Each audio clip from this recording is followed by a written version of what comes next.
hoko rea hoko motoni, mai whakalau loto ho mau loto, ke mali e ia e afiona. Pea tuke arwatu maalohi e heri tāwhakato mata ho wholofola i ho wakoini.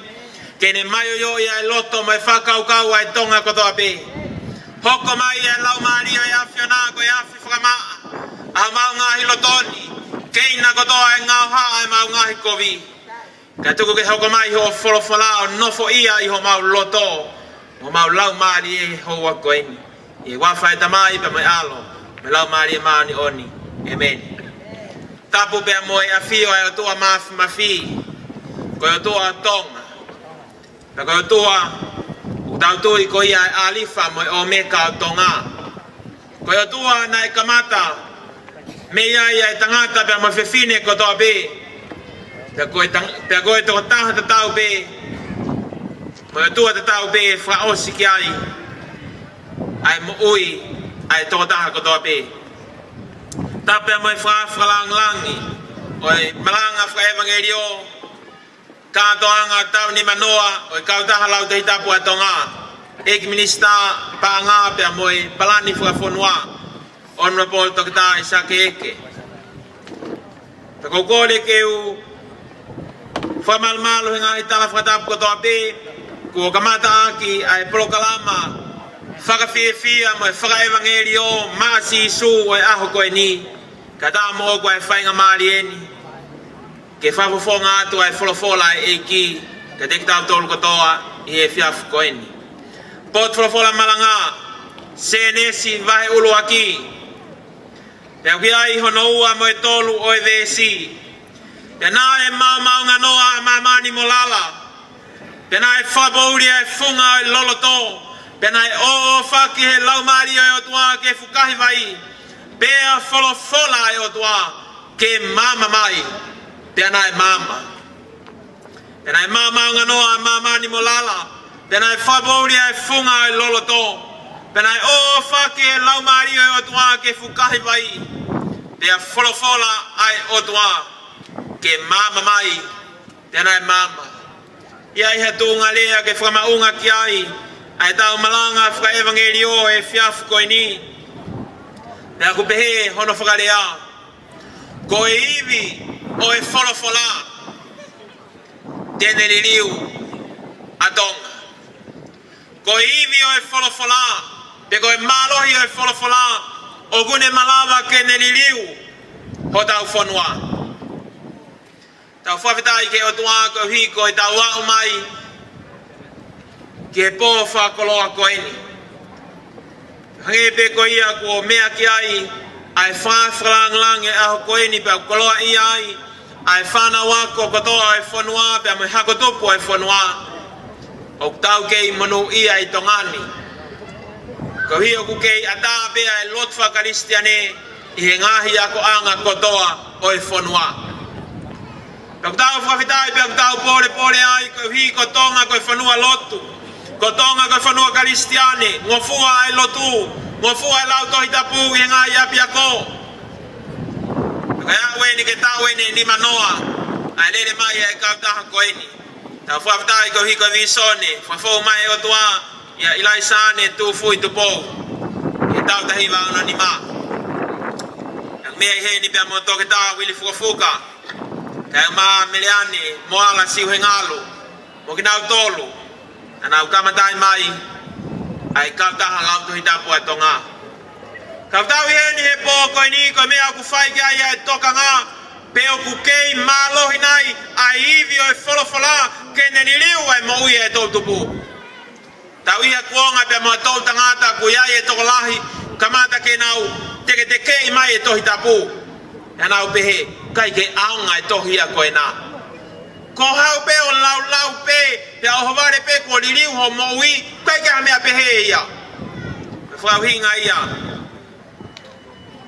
e taha ngahi kau ngā mea nā whetau laki mo ia i he taimi nā kulere atua e whau ko ai whinga ako i sia ina to tā mūli au koe kua tonga ia ka koe ne whehui o ku lava whe ke hanga e sisu koe nā koe tike lava ko si o ki ai lava fe kene hanga o liriu ho moui.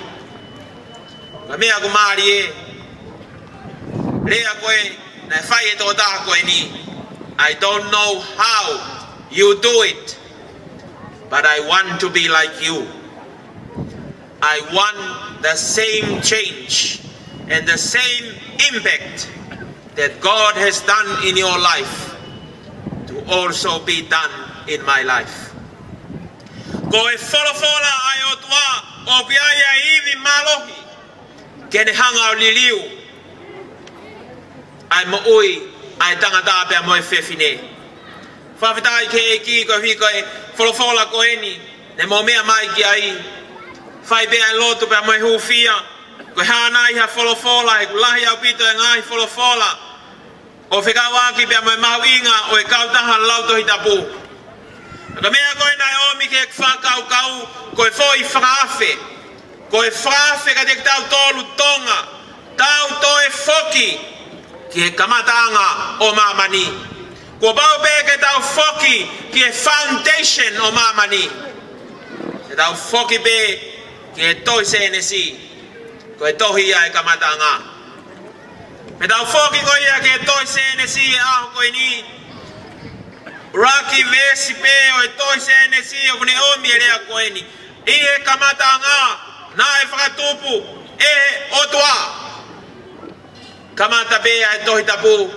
Kamata pe se te si. Raki toko taha pe o ku asi koe otua.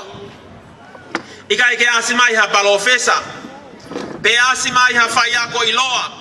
Pe asi mai ha toko taha tau kei mo matau tau he malae o e politikare. Pe koe malayo ekonomika. Fua toko taha pe o kuasi e tohi tapu koe otua. I he kamatanga otua. Ko tui ko ta uhinga ia e kau taha lau tohi tapu. Koe kau taha lau tohi tapu koe kakai o kunau kamata pe mo e otua. Koe kakai na e kamata ai otua e ne ngā wei he nau moui. Pea kune hoko atu. Ki e whakakato e ngā ue ko ia, i he mo ui e tangata pe mo e whewhine. Hange pe ko ia koe kulawe ane nai, tau iha kuonga kuonga taa i kakai ki e wholofola. Ko tau au ke a kuonga, i kai ke toi fie whanongo e kakai ki e wholofola. Pea koe ni kamata ke nau heu e wholofola, hufanga e whakatapu. Pa ko maari e ki skiti koe ne a sia tau tai, nau omi e ki sipi, pe koe ki kos. Koe whehui o kuke sipi, pe kuke kos. Ko manatu ai, konferenisi a siasu e siriana tātai na o tongana e whai ki wawau. Tau lere atu ai o whahoko ki whahoa lea i he konferenisi.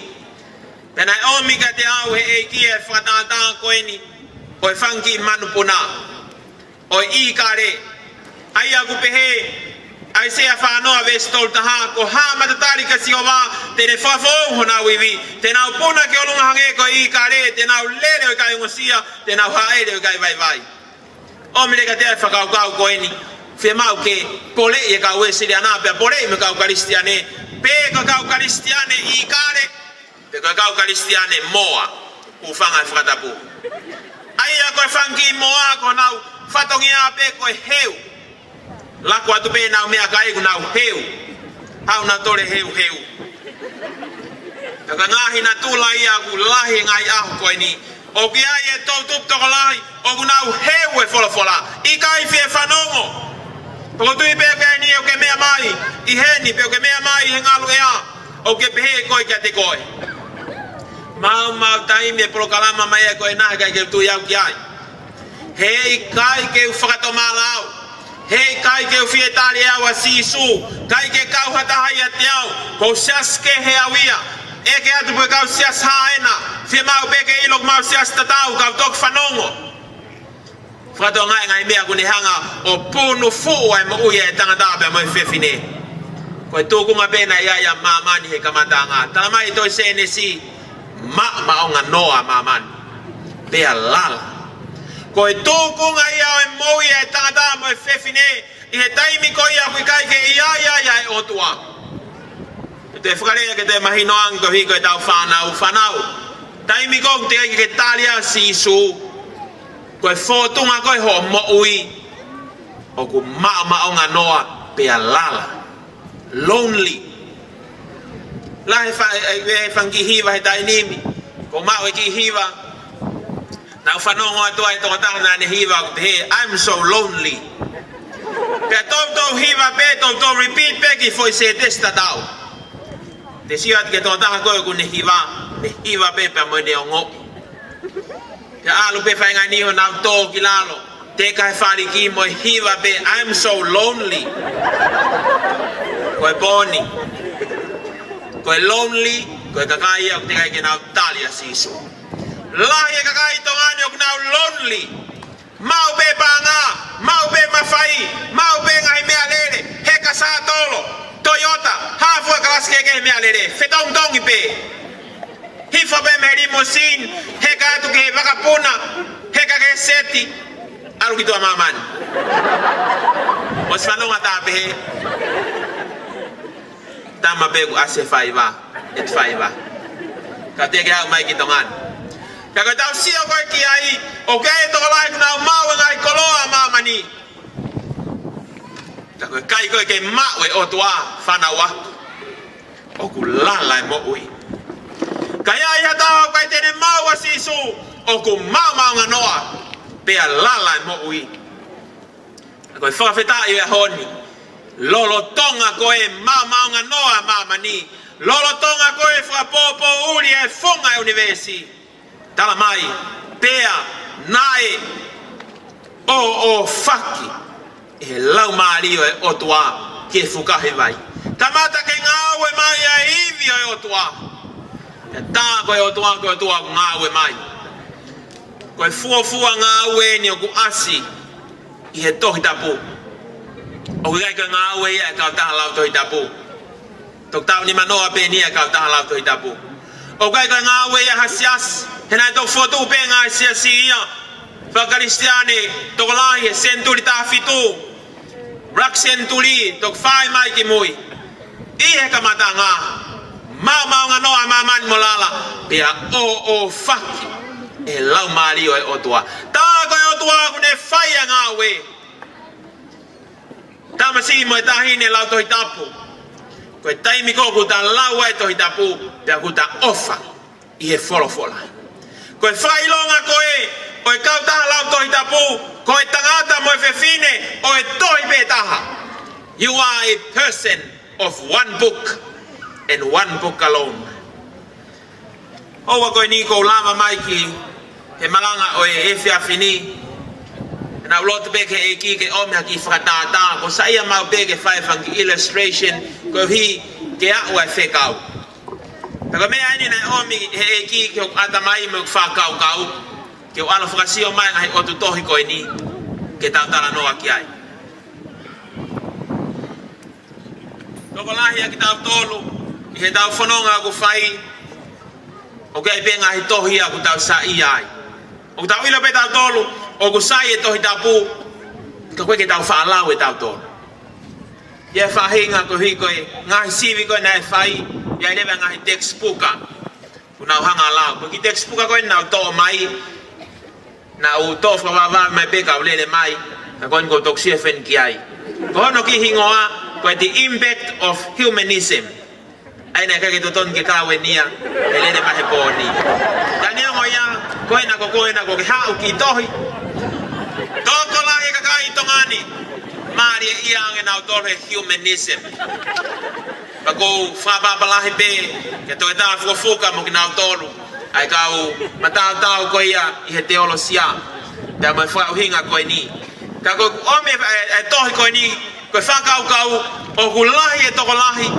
o nau ta e oli ia nau tore tohi tapu e whainga nau pe boring, the Bible is boring I like this book it's about humanism do you want to know what humanism is? You go and find out for yourself. I don't know also. Hange pe utala tu koe tō whawawāwe mai pen. Koe tō hiop hoko, koe the new book of knowledge. Ko tika ki tohi koe ni, na uslau ia e au. Ko whiawhia hene asma he pōni, ko ila e mea ko iloto. Ai ka ki tohi koe ni, o ke whangi whakapulipuli ai ke ilo, whekau aki pia moe poto. Ia whana wako toko lahi koe nau alu, koe ki ngahi lai peli na sa ia na te whanki tohi peheni. It's interesting. O ko mai e whanki whakai ki ai ki he poto. Pag tau sa ia whanawak ke tau whikumi ki ai. Ia whainga nau sa ia ki nau tolu he o laka nge he tohi tapu. Pag kai ko ia pe, ke ilahi pe ngahi tohi o te mofiu he tari. Kai toi ki tohi e taha. Koi Kingdom of Tonga, NCD Risk Factors, Steps Report 2014, World Health Organization. Kagitohi nia afuskaho when au ka nga we. Ka koin ko havale wa mai moia he poni. Okay, fahinga o they are so into their studies. Now sa ia me ko savea. Hoko be ha me ai ki savea. Savea ia tu ha, savea ia tu ha. Sabe pe. Sabe pe mo ke manatu e savea iko esiho. Ata uhoko atu ko pepa ko no hoko ko kelea. Ta ko asima ia ki pepa ni ke monite au te tawa ke monite. Ta ko ke ilo pena ya fefe ne hu mai ke ki malanga ko ni are apa ke ave MA60 ke kauta asamiu. Mo sanga ngahi newsien pa ko to ko lahi na manako ang inautor he kelea ilo lele. I he pesi fa volume fiha na epehea emea o kumea momea. Pea ihe pesi ki mui o ngongo sipoti na asia ai lea amea momea. Ia toko lahi aku nau interest nau tolu he mea koku lau he kelea. Pakai ke pehea o ko fehi au ke kau fa o e kelea. Ko hinga ko me fa ko fa kau kristiane. Man of one book. No foketo ita buke tonu ho ilo pe tonu ho mau o wate ke alu ko ke kelea. Ka ko hinga de na kuia ko hanga tu hifo e ka ta ko ni mo ke mama. Ko hinga klave ke fa hinga e boine boni. Ko kristiane o ku mau hinga ta hange pe to ita bu ni he kelea. Ka ko kelea pe te pe mga nus pe pa ke. O de mo fiu hetali. Ko taimi o tonga ko ino kasi mai pa mga headline ko ni kay ke wala te ayaw ko ke sa iya headline ko ya ka te wala wata ki fatata ko mo Asia free nights ayaw ko hain ko tifi sel ko ngahi tu waki ene tifi sel pa ni na sa iya me ko siota i newspaper ma te ki newspaper sio pa nge ka ka ure kanina pe ko awe ko Seke pek tau sa iai. Te ahomare pek ke lau ke whayongongo whamamahi. Tau pehek lau mai e newspaper. Nemo peke asa lau beka ko yanga e whatata. Wane pek pehe mai. Na e loi a whai whikau pensi mandong. Mo peka me te uwhai. Ika ko kutu o ta ke whika telefoni ko e ta imi pia weka. Ko hai na ne ai whayongongo koe na. O peke moonia. Ko hawen te waru ke kere a whai tohi atu. Ke mo ilo. Ko au o koe ke urea loi. Mosha, what a waste of time. Ko tau tolu kristiane lau pe ko ho folofola. Lau pe folofola. Neo mga ipalo parema ko e fonua folofola pe man of the book. Ko manatu ai taim na mau ako ai sia ina ihe ki abiako sia sina kau ki ai na eke he tangata sia bani ta ke mau fayako fai fikau ko ni he abiako. Ani talang fefe ai tsunami ko ni asia bani. Ai ko mau wako malanga ini petalang eleva e fai fikau iyo ko ha o hinga ki sia bani. Ikai ko fie malanga o ki sia bani. Tang fai fikau hamena talato. Malanga e folofola. Ka ko fie lave pe ave ki sia bani. Ke nga ko sia bani. Fe mau ke ure hanga ton sia bani. Porque fare ene fai ficau. Tuku pe ko ya sia bani mo tsunami. Fatongia ia o kau tokoni ke na uona tolo fai ai tokoni ko e ki sia bani. Ko fatongia o ko e malanga e folofola. Malanga i pe ko ya sisu. Tuku pe ya sia bani mo tsunami. Folofola. Ko me ai tam uiaki. Tal me a ko ya o ya ko aki mo tu ko eni. Ki o te hawa malanga me ake. Habia malanga e folofola. Ko malanga ko heretio ai pe folofola. Ta ka ni he ku na fa ita mai. Ai lele ho malanga. Ke te lava ai fra lele. Bet ke te ai fra lele fe. Ko folofola. Man of one book. Woman of one book. Breva te ke o se ta newspaper. Ko toki newspaper ni taha ko talaki. Pero asi mai heni o homale foha he ene ua kilo. Tohi tuku me he ene tamai. Oya we ega fu tohi matu aeni ko tohi ni o katopa. Kai ke ilo penanga fe ne hu mai o kau mai u tohi ko ni. Kai ke koi poi ni. Tai milahi o ku tau fe komi koe I he tau fie ilo me tau fie mau. Ta wo ta do fra tau newspaper. Me hoko I tongani a honi. E to lahi hoko benga I siu lahi e fonua porque I siu he siasi na lele ke newspaper. Pako sa ia pe au he lele ani hi ko ta lau to hitapu. Ka ko lele ko e fu ka lau to hitapu o to e pepa o lau. A pe at ke sia ina. This one today, this paper today, e mai sia ina. No, yesterday. Oh, it's okay. Give to me. This paper this week? No, last week. Oh, it's okay. Give to me. Alu go give to me. I ngai to ya mama ni. Kai fe tau tohi. Fola e o tua. Me go mari I ai ko ngai tu wa ki ko ni asi ko ni ngai newspaper to ki ha ga to ai ki moi. O si mua mai benga hi advertisement ia ai fola. O si mua mai ngai tu wa ki ai fola. Be ngai kolo mu lele ai. O ke ka tangata ai kuna fa we na ngai article mali ke lau kong ai. Tau topo motor ko ia ku. Fononga ko ia fai ka mea. Hiva tangata ko Solomone Toto ata ngai li ngai palo vepi ko Solomone. Ngai article ke tau lau he ahon. Ai ko fa kau no fola. Lau e fola. Ka bau ko Kristiane koe. Ko fewi how often do you read the book? Tu fi ana I ho lau ho fola. Tebe me ki me ngau he taini mo hake mai ko telefoni. Da ni o fa bene ki mobile hono kato pega alu ka fe tu e fa ta kai lo pepe ko fe mobile papa ko stave ke ngawe o ku to e foki mai be ko na wapi ke te o mai ne ki telefoni so precious e telefoni da fa ngani ko mo hebe a ha ke teke tani mfoko fa fra da po ko ngai ne telefon teke me ko to be teke tai mi ko na lomi tai ni mi ko teke halo ko style ho ko akahi u fa fata ko karas ke ai teknologia o ku lomi be teke be tuki ka ngahi ways ke be of technology kang mo ilo he ke laka teknologia ia he fola o tua Neongo ai bea teknologia. Hake mai ahone smartphone, iPhone 5, iPhone 6, Galaxy, mo hafu ngai kelas ke ngai me fa computer. Hau ke laptop. Kai bege ha me de lava fetong e fola. For now the Bible is unchangeable. The Bible is unchangeable.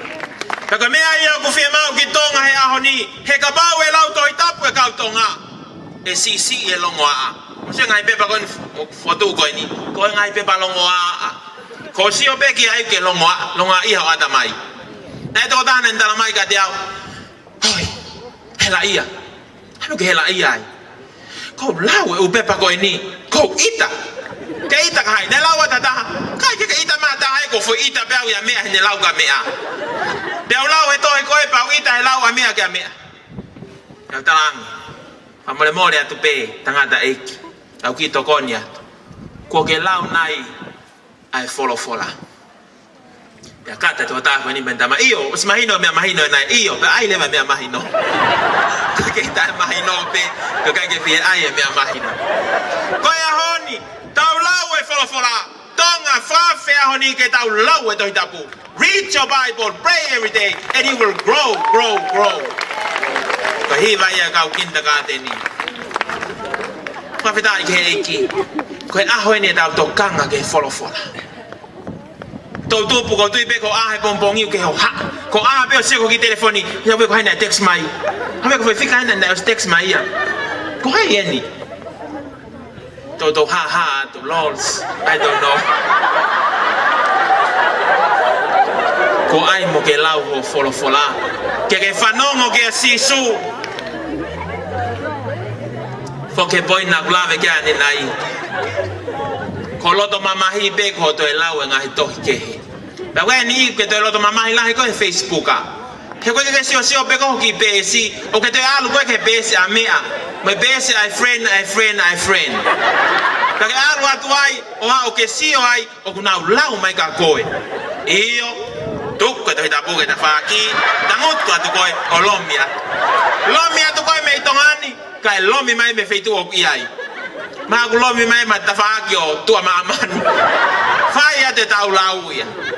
Dalu ai peo tuku ki mo ai ak mo palo pare ma ka mo hoko ki mo matua. Te fai tu be ko hoko ke kui raki me kui ua kui tol. Fala lahi tau me a palo pare. Mo ile mali ke to hitapu. Ke hata ime te ke lau ai ku tau lau anoa mo Moses. Ke pe hata noa. Moses algo que hena ke hawa ake o te hawa fie kau. Ko ai tai kulo kulahe na ya ake. Ko ke na pe na tol. O na merino be. Anga hito hitapu ia. Amen. Fame ahoni. Ko revival ia ki tonga. Ko revive tonga ke tau foki ke folofola. Pe fa inga ding na pe e mana o tua. Na lotu pe ko hike ke toki mana kana tok tui. Ko mana la itaha ya ahoni ko to hitapu. Osika kato be meia se nesika fukaha. Ko ha ta bala bale ma ko fa piko. Saya gitu wa ke ne fa ai mai he potunga mo ui ne fa be he. Ko ha ko bala bale ma ka tonga. Ya tari ha ke to ta na he ka mi alele. Ko ke ha ma no fofonga ko no le ope. Ko e bala bale ma ka tonga ko e toko to mo tang tu. Ka mo oni au pito ya. La he fa hinga ya honi. O ke tango tu pe koe kai ke filau ko to hitapu. On TV sio ke ngongo ita. Osko ya au ki fale kolo ako newspaper ita. Hang ha ke Facebook a internet lawe ngai email stress. Ko fala to lahi ahoni. Come back to the word of God. Ko fa fe ya fa he poni. Ko pole ye ka da lau to hitapu. Let us go back home to where we belong. We belong to the Bible. The Bible belongs to you and you belong to the Bible. Kami aiya ita po akia fonwa. Peka ke ngata ai ko fola ku neliliu hotau atakai. Osfa mo ni ka tangata me ka fine to lahi mamani ki lava he fola ke neliliu ai atmosphere. Fefe dai mo ke api ai. Ye fa ngani ko apia ko longoa ke be me pompong e fiaf ko fuatu wat ko tangu tu pe o ilo te ke ita to mai ho futo hitapu ya ke lau porque ta lau to hitapu ko pe heni ke sio ke fola pa ke lau sami te au fa malu haleluya fa melangina fra malo si hova pau ke ta lea fanga tapu ko ma ke lea mahino pau ke lea hongutu o lau e fola ai ko tempo ke lau ai tem te ta fanongo ki ai hotelinga pe aku tokanga ke ho ata mai he ko ka lau to hitapu ia o peheni fanga pe ko to hitapu sio pe ho ko ai be mo sio ko to hitapu ka ke mo ko ko fa ngani sio pe lo ha ma pe to te ma me kai ko ke au kai o te mo fenga ke tu ati he nai ori ba te ke o se ve si sang ko fa ngame aia tau sio ki ai fana wa ko ya ko ni ko haia ko palo bale mai o ta lau mo oni fola fe mau ke tau mawe I desire. I want you to have the desire to read the word of God. Are you passionate about the word of God? Are you passionate about Jesus? Defangi fana we ahoni o ko ke passionate ko ka sisu ko hio ke os fra am ko ke fai mo ose malanga o ke fai ko tangu ten ke pe fai mo ose malanga ko ni ko se la ia muso ke ko mo uya to ko ta ko ke mo uya fola now tolu ko o kuna mo uya ke fola lo pe no ho wa fa pe ho wa valu ka ko fola yo to it is power. It can change the atmosphere. Korea te hoa ko ni ka te motolo e ka ngawe fa pule anga. Motolo mo ngawe ngai office. Ko foto watu lawe fola. Ka ke sio ki e ifo ho ngawe. Ko hanga ke peke te se taha o ku te lau mai to taha ko ya